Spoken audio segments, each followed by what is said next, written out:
In Brazil, we have had a significant blow to democracy. The leader of Brazil has been impeached. And so right now it's just a suspension, and I'm going to explain it all to you guys. Now, she was unpopular, but there was an intense media campaign, and the media in Brazil is owned by private interests who are all incredibly wealthy. They ran this campaign against her, and unfortunately it has worked. So first, let me take you through just the standard Reuters article explaining what happened and show you why I started to get red flags about what happened in Brazil. And honestly, I had not been following this closely, so I had no preconceived notions about this situation. But as I started reading in on it, the red flags appeared. So let's start right at the beginning. Brazil's Senate voted on Thursday to put leftist President Dilma Rousseff on trial in a historic decision brought on by a deep recession and a corruption scandal that will now confront her successor, Vice President Michel Temer. Okay, so we've got a leftist president that the wealthy in the country have been going after nonstop. Okay, not a big deal. That happens all the time, and doesn't mean she wasn't corrupt, right? So let's keep reading, but it is a note. Now, with Rousseff to be suspended during the Senate trial for allegedly breaking budget rules, the centrist Temer will take the helm. Well, I got two red flags right there. Wait a minute, I thought this was about corruption. Now all of a sudden it's about breaking budget rules? We'd have to arrest every Republican in the country if that's the case. By the way, almost all the Democrats in America as well. Breaking budget rules? That's a thing that you get put on trial for? Okay. Well, let's keep going. See, maybe they have something else on her, and that's just the tip of the iceberg, right? Actually, I already read the whole thing, and they don't have anything else. Breaking budget rules, that's it. And Temer is not in her party, the vice president that replaced her. He's a centrist. Okay, here we go. Get the leftist out, put in the so-called centrist to do exactly what those private interests want. I've seen this movie before. Okay, but let's keep going. Early Thursday, Temer aide said the incoming government would announce a series of austerity measures. Okay, now you can say it with me. Of course! Leftists. No, austerity.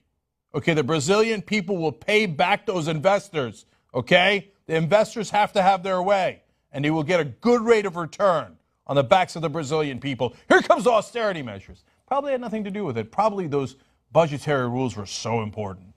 Okay.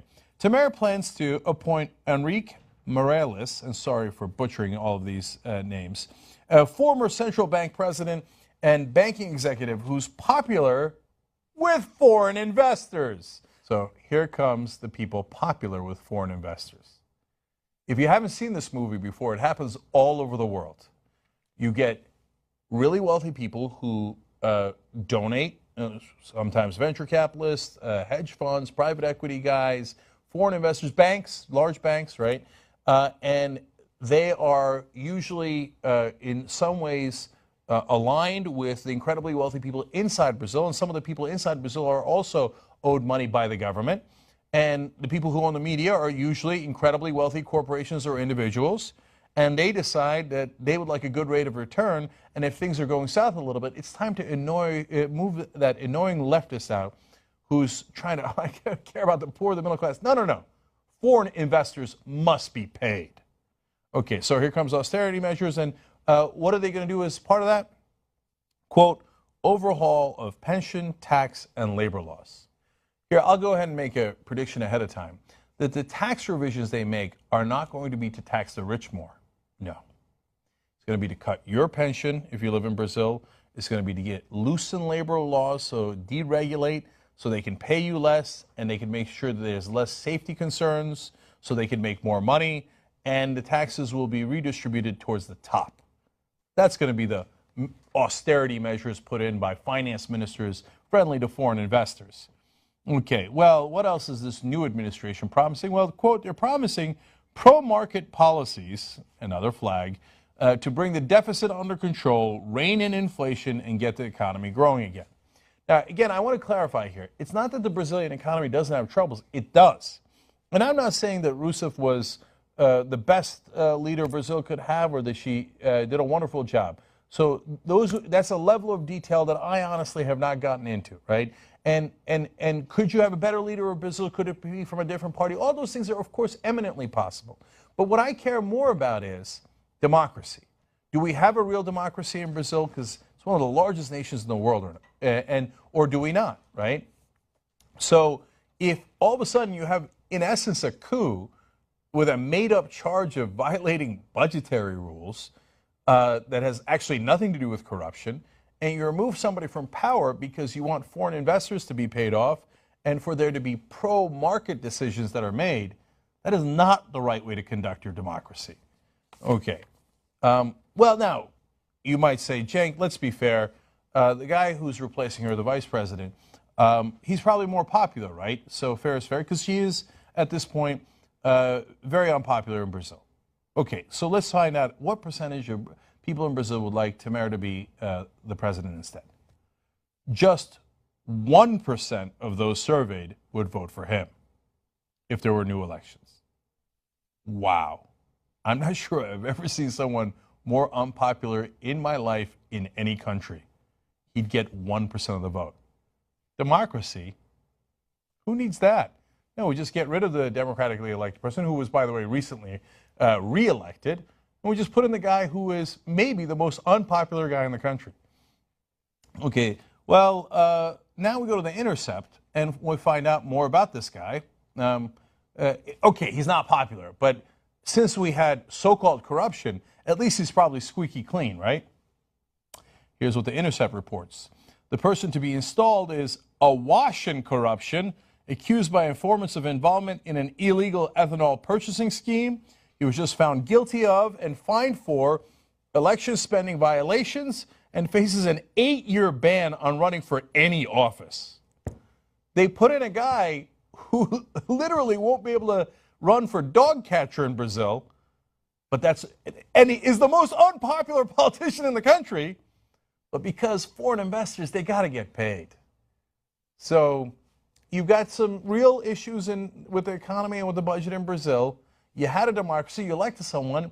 Well, the foreign investors didn't like the person you elected. So they did a propaganda campaign against her over and over and over until, well, we invented a non-corruption scandal called budgetary rule violations, and out she goes.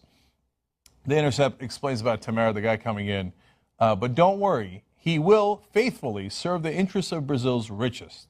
He's planning to appoint Goldman Sachs and IMF officials to run the economy and otherwise install a totally unrepresentative neoliberal team composed in part of the same party, PSDB, that has lost 4 straight elections to the PT, that's Rousseff's party.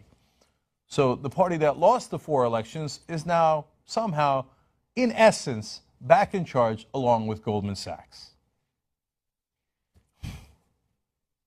Now, you can say, hey, The Intercept, Glenn Greenwald, yes, he lives in Brazil, he's an expert, he's a great reporter, but some of you will say, no, he's a progressive, so that's not fair. Well, let's go to The Economist.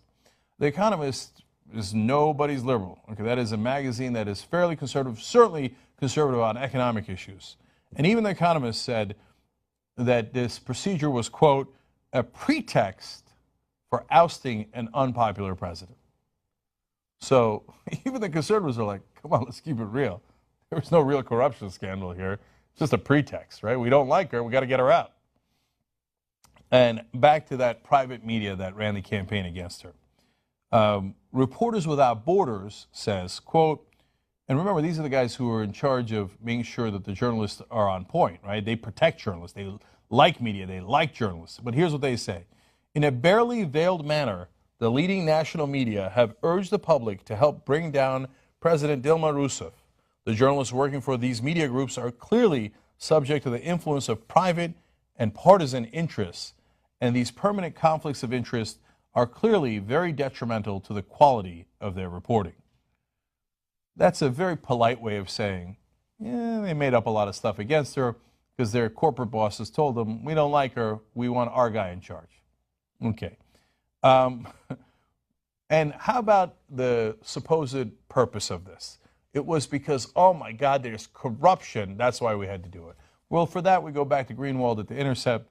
He says, how can anyone who's minimally rational believe this is about corruption when they're about to install as president someone far more implicated in corruption than the person they're removing?